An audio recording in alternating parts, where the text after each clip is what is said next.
Question number 12 back exercise का क्या given है इसमें? Two insulated charged copper spheres A and B have their centres separated by a distance 50 centimetre. दो copper charge है आपके, point charge दिए, वैसे मैंने यहाँ बड़े बड़े दिखा दिए, क्लियर। ए और बी, उनका जो डिस्टेंस है सेपरेशन का वो कितना है? 50 centimetre, clear. Now, what is the mutual force of electrostatic repulsion if the charge on each is 6.5 into 10 raised to power minus 7 coulomb?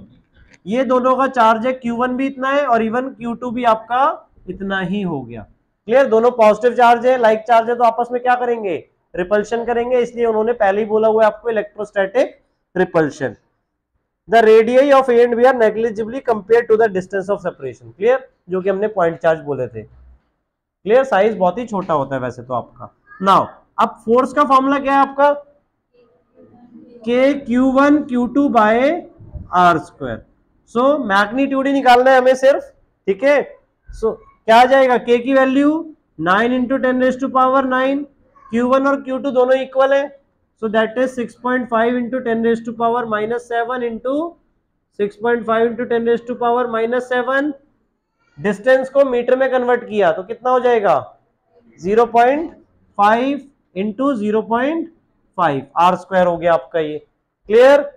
अब ये डायरेक्टली 6.5 से कट कर लिया, पहले डेसिमल डेसिमल हट गया आपका 5/13, ये भी कट गया 5/13, क्लियर। सो आपका क्या बचा नंबर्स में? 9 इंटू 13 इंटू 13 कितना आ जाएगा? 169। 13 का स्क्वायर हो गया, इंटू 9 करना है आपको, तो 9 9 81, 9 6 54 प्लस 8 62, 6 9 1 9 और 6 15। सो 1521 इंटू 10 रेज टू पावर क्या बचेगा आपके पास? 9 माइनस 14 हो गया, यानी कि -5, और इसे हमने नॉर्मल फॉर्म में कन्वर्ट किया तो 1.521 इंटू 10 रेज टू पावर -2। 3 आपकी पावर वहां पे बढ़ गई, मतलब प्लस हो गई, तो -5 + 3 -2, और यूनिट क्या निकाला? फोर्स, सो न्यूटन। यहां तक क्लियर हो गया आपका। अब 13th क्वेश्चन या बी पार्ट इसका, इवन ए पार्ट ये हो गया आपका, बी पार्ट में क्या बोला हुआ है? What is the force of repulsion if each spare is charge double the above amount? यानी न्यू चार्ज जो हम कर रहे हैं वो डबल कर रहे हैं दोनों का ही, क्लियर। Q1 का भी और Q2 का भी, क्लियर। और रेडियस हमने क्या किया? And the distance between them is half, so R dash आपका हो गया R/2। तो इसमें अगर हम ध्यान से देखें F इक्वल्स टू क्या बन जाएगा? K Q1 डैश की जगह हमने 2Q डाल दिया, और Q2 डैश वो भी 2Q डाल दिया, और रेडियस क्या हो गया? R/2 का स्क्वायर, क्लियर। तो R/2 का स्क्वायर करेंगे तो क्या बन जाएगा? R/4। 4 ऊपर जाएगा, मल्टीप्लाई हो जाएगा, ठीक है ना, क्योंकि अपॉन का अपॉन में है। सो क्या हो जाएगा? 8 टाइम्स 4 और 2 इंटू 2 4, सॉरी 8, 16 टाइम्स। तो 16 टाइम्स आपका जो ओरिजिनल फोर्स था पहले उसके इक्वल हो जाएगा। देखो K Q1 Q2 by r square था, तो 16 नंबर हमने अलग कर लिया, वही K Q1 Q2 by r square बन जाएगा, ठीक है। तो जो आपका आंसर फर्स्ट वाले में आया था उसको हम 16 से मल्टीप्लाई कर देंगे, हो जाएगा ये सॉल्व, क्लियर। दोनों part A and B. Now इसी के आगे फर्दर 13th क्वेश्चन में क्या गिवन है आपको कि अब हमने suppose the sphere A and B in exercise 1.12 have identical size, इन दोनों के आइडेंटिकल साइज है। अब एक हम थर्ड स्पेयर लेके आए, ठीक है, एक third sphere of the same size but uncharged is brought in contact with the first. पहले उसे हम, अभी देखो क्या चार्ज है? 6.5 इंटू 10 रेज टू पावर -7 इस पे है, और इस पर भी 6.5 इंटू 10 रेज टू पावर -7 है। अब हम सी स्पेयर लेके आए equal in size A B के, क्लियर। अब उसको पहले हमने ए पे टच करवाया तो क्या होगा? ये अभी अनचार्ज है, मतलब इसका चार्ज क्या है? 0, ठीक है। अब इसको हमने ए पे टच करवाया तो क्या होगा?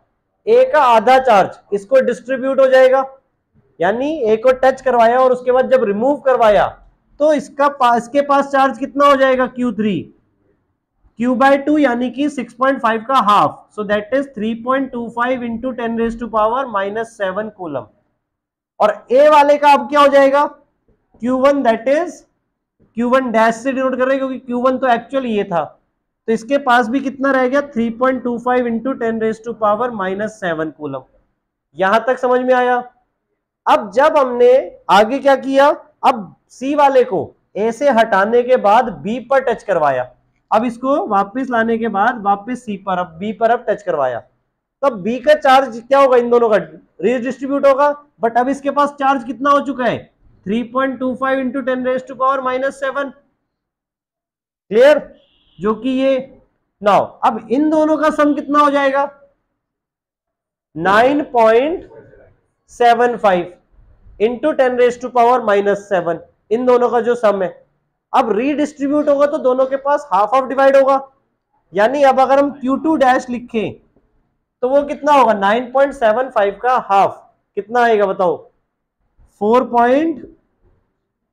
9.75 का हाफ कर रहे हो, सो 4.8, 16 बचा ना, फिर 15 बचा 75, 4.875। तो हम दो प्लेस तक ही ले रहे हैं सपोज से, और राउंड ऑफ करेंगे तो 88 बन जाएगा। ये इवन करते हैं, याद करो लास्ट ईयर, इंटू 10⁻⁻7 कूलम, ये हो गया।